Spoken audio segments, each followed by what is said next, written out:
ធ្វើអាជីវកម្មរយៈពេលខ្លីមើលលើតម្លៃរយៈពេលវែងមើលលើគុណភាព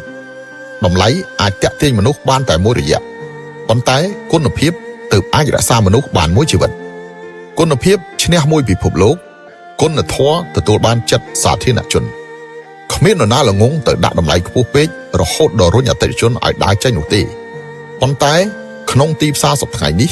សង្គ្រាមតម្លៃបានคล้ายជាជំងឺមួយអ្នកថ្មីមើលលើតម្លៃអ្នកចាស់ដេញតាមគុណភាពអ្នកបោកប្រាស់គ្មានតម្លៃដើមគ្រប់គ្នាប្រកួតប្រជែងផ្អែកលើភាពវៃឆ្លាតអ្នកធ្វើអាជីវកម្មយូរអង្វែងប្រកួតផ្អែកលើសតិសម្បញ្ញៈទាំងអស់ប្រសិនបើអ្នកខ្វល់ខ្វាយពីគុណភាពនិងសេវាកម្មសូមគោរពទទួលយកពីតម្លៃដែលស័ក្តិសមរបស់វាប្រសិនបើអ្នកចង់បានតែតម្លៃថោកសូមកុំរំពឹងថានឹងទទួលបានគុណភាពល្អប្រសិនបើអ្នកដេញតាមគុណភាពល្អសូមកុំរំពឹងថានឹងទទួលបានតម្លៃថោកតម្លៃបែបណាទំនិញបែបនោះតម្លៃថ្លៃ